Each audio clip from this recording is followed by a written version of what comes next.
Assalamualaikum warahmatullahi wabarakatuh. Saya Farisa Sinta Indrani dengan nomor induk mahasiswa 20000242558 dari kelas E Perjanjian Internasional Fakultas Hukum. Saya akan menjelaskan mengenai perjanjian internasional. Yang pertama, mengenai peristilahan dan ruang lingkup perjanjian internasional. Perjanjian internasional merupakan dasar pembentukan dari sebagian besar hukum internasional modern. Perjanjian internasional dibentuk untuk memenuhi kebutuhan mendasar negara-negara untuk mengatur dengan persetujuan bersama masalah yang menjadi perhatian bersama dan dengan demikian membawa stabilitas dalam hubungan timbal balik di antara mereka. Sebagai instrumen untuk memastikan stabilitas dan ketertiban dalam hubungan internasional, perjanjian adalah salah satu elemen terpenting dari perdamaian dan keamanan internasional. Inilah sebabnya sejak awal secara hukum internasional, perjanjian selalu menjadi sumber utama hubungan hukum antar entitas yang sekarang dikenal sebagai negara. Seiring dengan perkembangan hukum internasional yang semakin pesat dan dengan semakin kompleksnya suatu entitas yang mampu menjadi subjek hukum internasional, maka mendefinisikan suatu perjanjian internasional bukanlah suatu perkara yang mudah. Kita mengenal beberapa nomenklatur ataupun penyebutan yang menunjuk pada makna sebagai perjanjian internasional. Seperti yang pertama ada treaty, yaitu istilah yang digunakan untuk perjanjian multilateral antar banyak negara yang substansi dari perjanjian tersebut sangat penting bagi para pihak. Kemudian yang kedua ada convention, di mana merupakan perjanjian yang dihasilkan dari pelaksanaan konferensi yang biasanya bersifat sangat penting sehingga mewajibkan negara-negara untuk turut serta dalam perjanjian tersebut. Biasanya konvensi akan berlaku sebagai kaidah hukum internasional yang mengatur suatu isu penting dan dapat berlaku secara luas. Salah satunya yaitu konvensi di bidang lingkungan, Konvensi Kerangka Kerja PBB mengenai perubahan iklim 1992 UNFCCC. Lalu yang ketiga ada agreement dan arrangement kedua setelah perjanjian internasional. Ini biasanya mengatur hal-hal yang sangat khusus mengenai hal teknis dan bersifat administratif. Maka biasanya jika perjanjian internasional menggunakan istilah ini, substansi yang diatur mengenai masalah teknis dan ruang lingkupnya tidak begitu luas. Lalu yang keempat ada Memory of Understanding atau MOU, merupakan perjanjian internasional yang kurang resmi atau informal sehingga bersifat non-legally binding, namun sekarang menurut perkembangannya MOU sudah banyak digunakan sebagai perjanjian internasional yang bersifat formal dan mengikat. Istilah MOU biasanya digunakan untuk perjanjian internasional yang berupa pengaturan pelaksanaan dari suatu perjanjian internasional yang lebih tinggi tingkatannya. Lalu yang kelima ada deklarasi atau pernyataan, merupakan sebuah kesepakatan para pihak yang hanya bersifat umum saja dan mengatur hal yang pokok-pokoknya saja, sehingga biasanya deklarasi biasanya lebih bersifat soft law. Soft law bersifat tidak mengikat secara hukum, akan tetapi biasanya para pihak tetap akan mematuhi deklarasi tersebut seperti Deklarasi Rio 1992 telah menjadi dasar terbentuknya perjanjian internasional, salah satunya adalah UNFCCC 1992. Kemudian yang keenam ada protokol dan adjustment. Protokol sendiri mempunyai banyak pengertian. Menurut J.G. Stark, protokol bisa diartikan sebagai pelengkap dari suatu konvensi, sebagai instrumen pembantu yang bersifat independen, sebagai treaty yang sifatnya sama dengan konvensi. Sedangkan protokol sebagai suatu dokumen yang memuat persetujuan tertentu. Sedangkan adjustment biasanya berupa penyesuaian atau amandemen dari suatu protokol yang sudah ada. Lalu yang ketujuh ada statuta dan piagam atau charter. Dua istilah ini sama-sama digunakan dalam perjanjian internasional yang diadakan oleh organisasi internasional dan biasanya dijadikan konstitusi atau dasar terbentuknya organisasi internasional yang mengadakan perjanjian tersebut. Yang kedelapan ada modus vivendi, merupakan istilah yang digunakan dalam perjanjian internasional yang digunakan untuk instrumen kesepakatan bersama sementara dan kurang resmi atau informal. Biasanya para pihak yang menggunakan perjanjian internasional dengan istilah modus vivendi akan menindaklanjutinya dengan bentuk perjanjian internasional yang lebih formal dan lebih bersifat permanen. Lalu yang kesembilan ada concordat, adalah istilah perjanjian internasional yang biasanya digunakan untuk kesepakatan antara tahta suci dengan negara-negara lain di bidang keagamaan. Yang ke-10 ada agreed minutes atau summary records atau records of discussion, merupakan suatu kesepakatan antara wakil-wakil lembaga pemerintahan tentang hasil akhir atau hasil sementara dari suatu pertemuan teknis. Bentuk ini banyak dipakai untuk merekam pembicaraan pada acara-acara kunjungan resmi dan tidak resmi, atau untuk mencapai kesepakatan sementara sebagai bagian dari rangkaian putaran perundingan mengenai suatu masalah.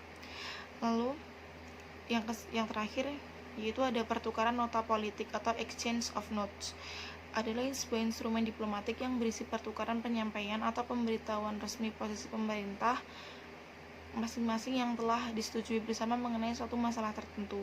Exchange of note dapat berupa sekedar pelaksanaan tindak lanjut dari suatu persetujuan yang telah dicapai, konfirmasi dari kesepakatan lisan yang telah dicapai sebelumnya, kesepakatan tentang perbaikan dari suatu perjanjian yang telah berlaku, atau suatu perjanjian yang ditandatangani di tempat yang berbeda dan dalam waktu yang tidak sama. Nah, walaupun ada banyak istilah yang digunakan dalam perjanjian internasional, akan tetapi secara sederhana perjanjian internasional dapat diartikan sebagai perjanjian yang dilakukan oleh subjek hukum internasional dan menimbulkan suatu akibat hukum, yaitu timbulnya suatu hak dan kewajiban yang diatur berdasarkan hukum internasional. Sehingga dengan merujuk pada definisi perjanjian internasional seperti itu, maka perjanjian internasional hanya melibatkan suatu entitas yang dikategorikan sebagai subjek hukum internasional. Dengan demikian, ruang lingkup perjanjian internasional hanya melibatkan baik itu negara dengan negara, negara dengan organisasi, ataupun antara sesama organisasi internasional. Maka dari itu, apabila suatu perjanjian dibuat dan disepakati oleh pihak yang salah satunya bukan merupakan subjek hukum internasional, maka dia tidak bisa dikatakan sebagai suatu perjanjian internasional. Dalam Vienna Convention of the Law Treaty 1969, perjanjian internasional atau treaty didefinisikan pada pasal 2 Vienna Convention on the Laws of Treaty 1969, yaitu suatu persetujuan yang dibuat antara negara dalam bentuk tertulis dan diatur oleh hukum internasional, baik itu berupa instrumen tunggal atau dua atau lebih instrumen yang berkaitan dan dengan bentuk penamaan apapun. Definisi dalam pasal 2 Konvensi Wina 1969 merupakan intisari yang diambil dari rumusan definisi perjanjian internasional yang dibuat oleh Sir Gerald G. Fitzmaurice, yaitu perjanjian internasional adalah kesepakatan internasional yang diwujudkan dalam suatu instrumen formal, apapun namanya, judul atau sebutannya, yang dibuat antara entitas yang keduanya atau semuanya merupakan subjek hukum internasional yang memiliki kepribadian internasional dan memiliki kepastian pembuatan perjanjian internasional, dan dimaksudkan untuk menciptakan hak dan kewajiban atau untuk menjalin hubungan yang diatur oleh hukum internasional. Definisi perjanjian internasional juga dirumuskan dalam Undang-Undang Nomor 37 Tahun 1999 tentang hubungan luar negeri, yaitu pada pasal 1 ayat 3 yang menyatakan bahwa perjanjian internasional adalah perjanjian dalam bentuk dan sebutan apapun yang diatur oleh hukum internasional dan dibuat secara tertulis oleh pemerintah Republik Indonesia dengan satu atau lebih negara, organisasi internasional atau subjek hukum internasional lainnya, serta menimbulkan hak dan kewajiban pada pemerintah Republik Indonesia yang bersifat hukum publik. Selain itu, dalam pasal 1 ayat 1 Undang-Undang Nomor 24 Tahun 2000 tentang perjanjian internasional juga mengatur definisi dari perjanjian internasional, yaitu perjanjian internasional adalah perjanjian dalam bentuk dan nama tertentu yang diatur dalam hukum internasional yang dibuat secara tertulis serta menimbulkan hak dan kewajiban di bidang publik. Nah, penjelasan terkait siapa yang dimaksud subjek hukum internasional yang memiliki legal capacity untuk membentuk perjanjian internasional ditegaskan pada pasal 2 ayat 1 huruf A Konvensi Wina 1986 tentang perjanjian antar negara dengan organisasi internasional atau antara sesama organisasi internasional, yang menyebutkan bahwa perjanjian internasional adalah kesepakatan internasional yang diatur oleh hukum internasional dan dibuat dalam bentuk tertulis. Poin pertama, antar satu atau lebih negara dan satu atau lebih organisasi internasional. Poin yang kedua, antar organisasi internasional, apakah perjanjian itu diwujudkan dalam satu instrumen atau dalam dua atau lebih instrumen terkait, apapun penunjukan khususnya.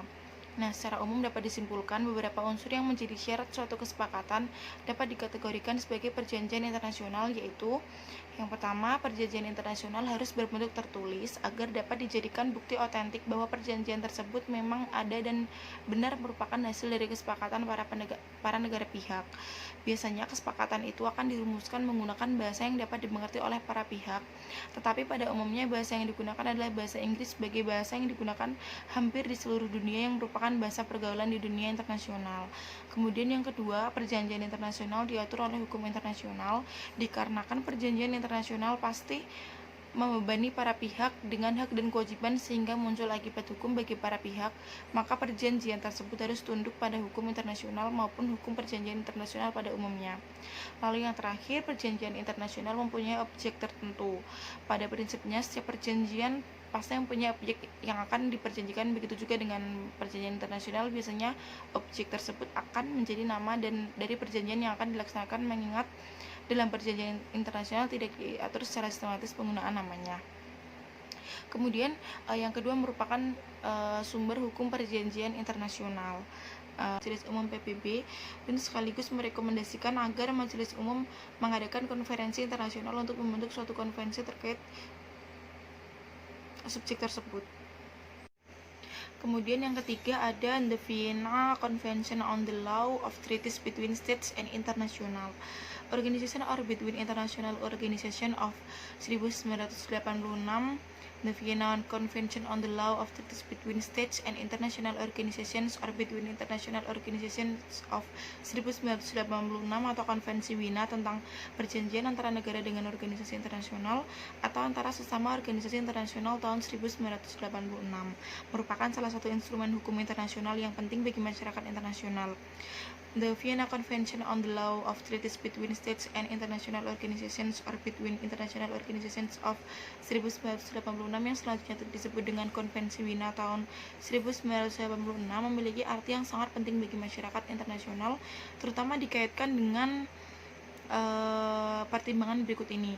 Yang pertama, sebagai suatu perjanjian internasional multilateral, Konvensi Wina tahun 1986 ini memiliki fungsi internasional, yaitu Konvensi Wina tahun 1986 ini akan diposisikan sebagai instrumen hukum untuk melihat hak dan kewajiban subjek hukum internasional secara internasional.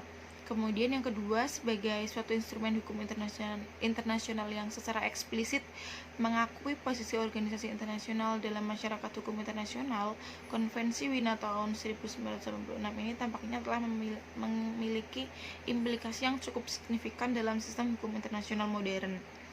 Lalu yang ketiga ada bentuk-bentuk perjanjian internasional. Perjanjian internasional itu pada dasarnya terbagi ke dalam dua bentuk, yaitu yang tidak tertulis unwritten agreement atau oral agreement, dan tertulis yaitu written agreement. Wayan Partiana menjelaskan bahwa perjanjian internasional dengan bentuk ini merupakan perjanjian yang non-formal karena kesepakatan atau persetujuan antar pihak yang dilakukan melalui pernyataan lisan saja, dan pelaksanaan perjanjian bentuk ini didasarkan pada hukum kebiasaan. Perjanjian internasional yang berbentuk tidak tertulis biasanya merupakan perjanjian pernyataan sepihak atau secara timbal balik dari kepala negara, kepala pemerintahan, atau menteri luar negeri yang kemudian pernyataan tersebut diterima secara positif oleh organ pemerintah dari negara lain. Namun, perjanjian internasional ini sangat jarang digunakan karena kurang menjamin kepastian hukum, meskipun kekuatan mengikatnya sama dengan perjanjian internasional yang berbentuk tertulis. Lalu yang keempat ada jenis perjanjian internasional. Selain perbedaan bentuk yang telah dijelaskan, perjanjian internasional dapat dibedakan berdasarkan jenisnya, yaitu yang pertama ada perjanjian internasional dari segi jumlah pesertanya, di mana terdapat dua jenis perjanjian internasional berdasarkan klasifikasi ini, yaitu perjanjian internasional bilateral atau dua negara dan atau pihak, dan multilateral lebih dari dua negara atau pihak. Lalu yang kedua ada perjanjian internasional berdasarkan kesempatan yang diberikan untuk menjadi negara pihak. Berdasarkan klasifikasi ini terdapat dua jenis perjanjian internasional, yaitu perjanjian internasional tertutup atau perjanjian internasional khusus, dan perjanjian internasional terbuka. Sesuai dengan namanya, perjanjian internasional khusus atau tertutup merupakan perjanjian internasional yang hanya mengatur kepentingan para pihak yang bersangkutan, di mana pihak ketiga tidak diperkenankan terlibat dalam perjanjian tersebut. Sebaliknya, pada perjanjian internasional terbuka, pihak ketiga atau negara-negara yang pada awalnya tidak terlibat dalam pembentukan perjanjian internasional tersebut dapat menyatakan persetujuan untuk terikat atau consent to be bound dengan perjanjian tersebut di kemudian hari. Lalu yang ketiga ada perjanjian internasional dari segi kaidah hukum yang dilahirkannya. Klasifikasi ini memiliki kaitan erat dengan jenis perjanjian internasional sebelumnya dan membagi perjanjian internasional ke dalam 3 bagian lagi, yaitu perjanjian internasional yang melahirkan kaidah hukum khusus yang berlaku bagi para pihak yang terikat, atau kaidah hukum khusus yang berlaku dalam kawasan regional tertentu, dan kaidah hukum yang berlaku secara universal atau umum. Lalu yang keempat ada perjanjian internasional berdasarkan bahasa. Satu perjanjian internasional dapat dirumuskan dalam satu bahasa, dua bahasa atau lebih, dan yang dirumuskan dalam satu bahasa tertentu saja yang sah dan mengikat para pihak, atau yang semuanya merupakan naskah sah, otentik, dan mempunyai kekuatan mengikat yang sama. Yang kelima ada perjanjian internasional berdasarkan substansi hukum yang dikandungnya.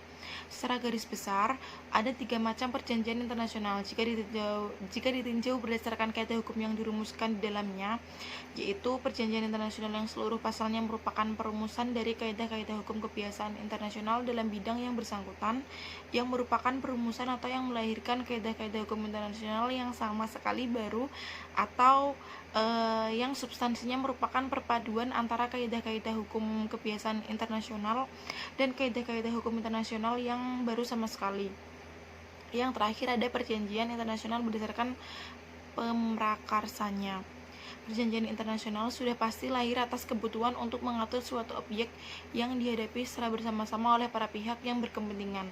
Maka pasti ada pihak yang berinisiatif untuk mengadakan suatu perjanjian dengan negara lainnya. Berdasarkan permakarsanya, perjanjian internasional terbagi ke dalam 2 golongan, yaitu yang kelahiran atau pembentukannya diprakarsai oleh negara atau negara-negara dan atau organisasi internasional.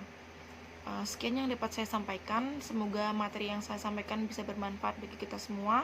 Apabila terdapat kesalahan, saya mohon maaf. Wassalamualaikum warahmatullahi wabarakatuh.